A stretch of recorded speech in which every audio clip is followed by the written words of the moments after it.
There are only three things I trust in this life. My Mastiff, and my Mastiff.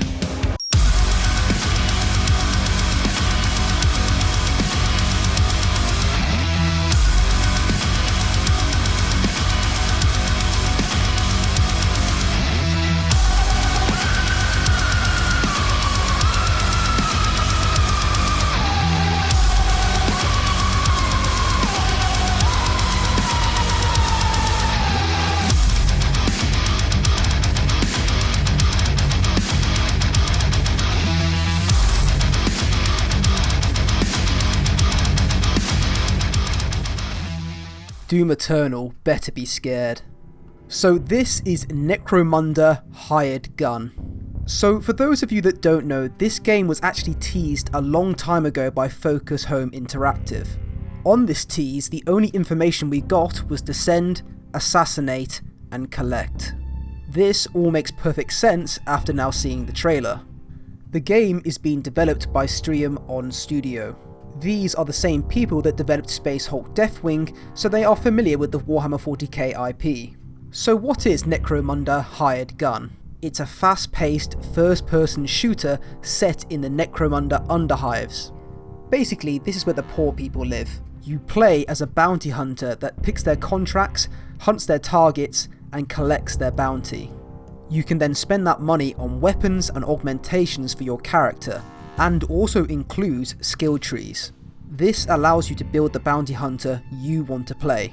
And if that was not enough already, you also have a Cyber Mastiff you can customise. He has his own individual skill tree that allows you to make him bigger, badder, and better. So if you want him to go bite someone's bollocks off with those metal jaws, you can do that. In terms of weapons, you have many at your disposal. Las guns, auto guns, bolters, plasma guns, power knives, grenade launchers, and many more. After you pick your bounty, the gameplay is going to have you going through many different rooms in the map, killing as many enemies as possible.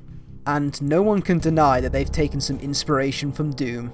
You have a grappling hook that allows you to get to enemies quickly and also traverse the massive industrial environments of the Underhive. We also see in the trailer finishers or sync kills for the game. There's also wall running and rat grenades.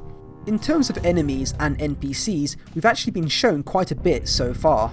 Our enemies are going to be made up of 3 houses which have been shown to us. We first have House Goliath, which is going to be the heavy hitters in the game.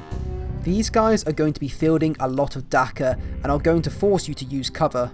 We then have House Escher, which are going to be a more specialised enemy.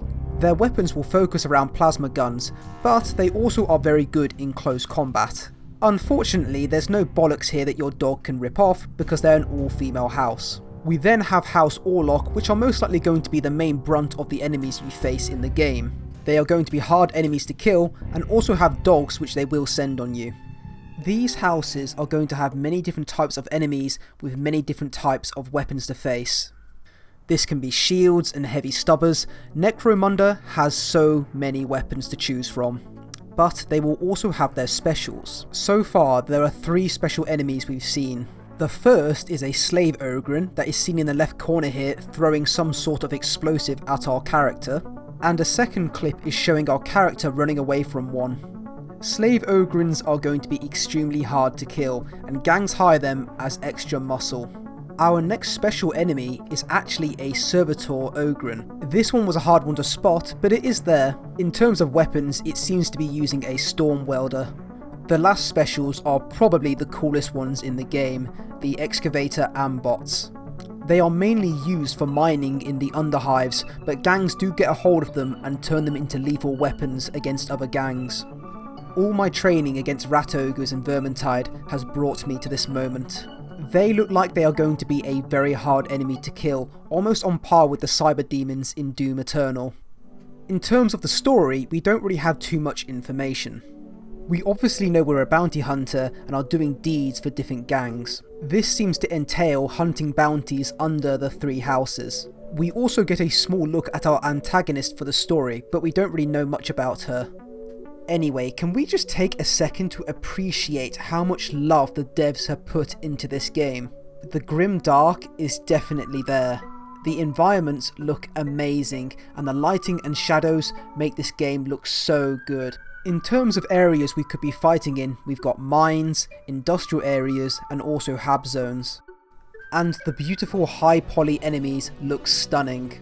The animations of enemies and the character look so smooth, and I definitely will say that voice actor has such a crispy voice.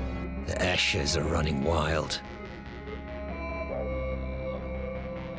The Goliaths have gone underground. And something much worse is on the rise. Fucking hell, that soundtrack better be in the game, and also the sound effects are just mwah. Just look at how good these effects are, they definitely deserve a raise. It also seems like we have cinematic set pieces in the game, as we clearly see a train crashing in front of our character, and we also see another clip of a train going above. This looks amazing, the devs should really be proud of themselves. In terms of price, the game currently costs £30 on Steam with a 15% discount. The game is coming out 1st of June and is definitely looking good so far. It's also coming out on both consoles and the Epic Games Store, which no one gives a shit about. If this game launches right, it could potentially be one of the biggest games in the Warhammer 40k IP. I mean, who doesn't like Doom, and who doesn't like 40k? This could potentially be one of the best combinations ever made. I'm also really glad that it's not a Space Marine game. As cool as the Astartes are, I'm very glad that Games Workshop are exploring other areas of their IP and trying to make successful games for them as well. Oh look, if you pre-order you get a Mastiff Chew toy. No, I must resist the pre-order. To close, this game is looking amazing, and is definitely up my alley considering I have very good aim. With this and Darktide, it's looking like it's going to be a very fun year for 40k. Thank you very much for watching, and I'll see you next time.